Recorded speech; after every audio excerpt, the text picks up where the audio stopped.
alam nyo bang na nandito lang ako sa gitna ng Osaka at nandito ako sa loob ng zoo. Pero hindi siya ordinary na zoo. Ito ang Tennoji Zoo, kung saan nga ay pakiramdam mo ay nasa city ka pero meron kang gubat sa gitna. At ito nga yung Tennoji Zoo. At kung makikita nyo nga ay nasa natural habitats na parang chilled vibes lang yung pakiramdam na nandito. So ang maganda nga dito,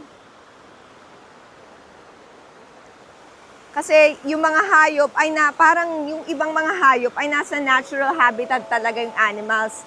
May mga lions, giraffes, elephants, ng polar bear. So hindi sila malalayo sa super immersive yung experience. At honestly, hindi ko ina-expect na ganito siya ka-relaxing sa loob ng city na parang nature escape pero nasa urban Osaka ka lang. At ang pinaka-solid, nasa tabi lang siya ng Shinsekai at Chutenkaku Tower.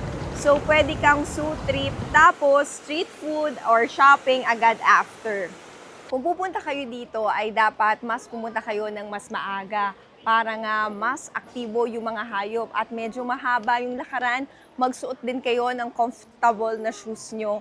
At dapat nga rin ay mas mainam kung mag-book kayo online para nga mag-skip na rin kayo dun sa pila para dun sa admission tickets. So kung kayo ay bibisita sa Osaka, huwag nyo nang i-miss ang Tennoji Zoo, especially kung kayo ay may kids.